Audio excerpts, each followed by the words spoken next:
What's up, YouTube? This video gonna be about Gerald Levert's musical influences. The late Gerald Levert. Obviously his daddy Eddie. I mean, with the OJs, you can definitely tell with the whole vocals, the phrasing. That's pretty obvious with that one. To the bare ear, that one is pretty like a duh. I mean, you can't escape that one, no matter how hard you try.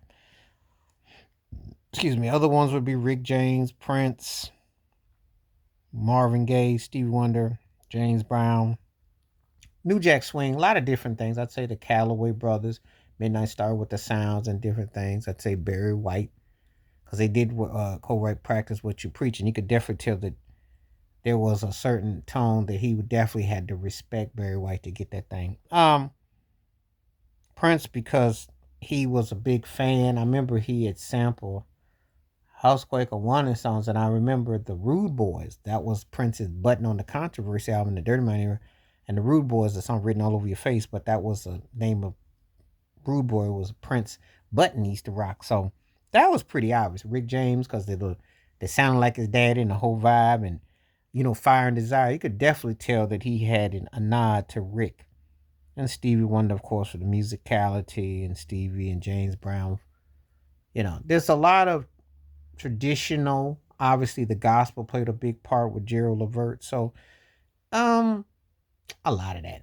And I'd say a nod to Michael Jackson too, because that last hit he had, Funny, was very similar to Michael Jackson's Butterflies.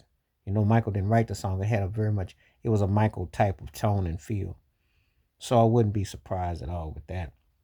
Pretty much all the traditional R&B, type. Gerald Levert was a talented dude, wrote some good songs, definitely had an impact. And you know that, he was a chip off the old block. He tried different things. He did the thing with Levert. He had the solo career. He had LSG. He was writing, producing for others. So, I mean, he had his fingers in a lot of musical pies. He was not a cat that was limited. He was very impressive what he was putting up as far as a resume of catalog of material.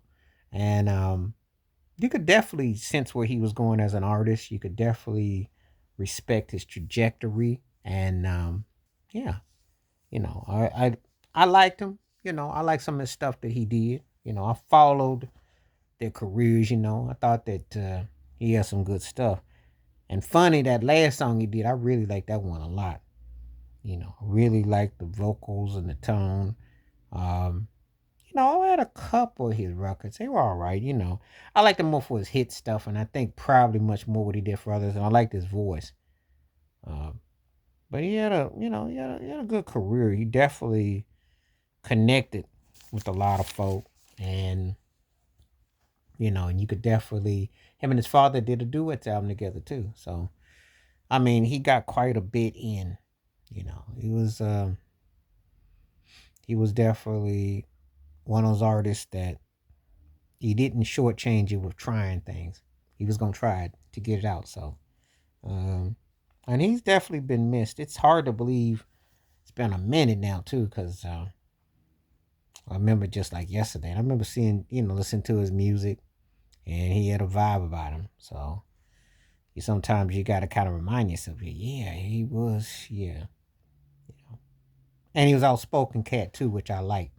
He talked about the politics of wearing the beard and being a black man with a beard, and how the industry was in place. So he didn't mince words. I like what he was about. Please like, subscribe, welcome thoughts, comments, and I do respond. Thank you. Wash your hands.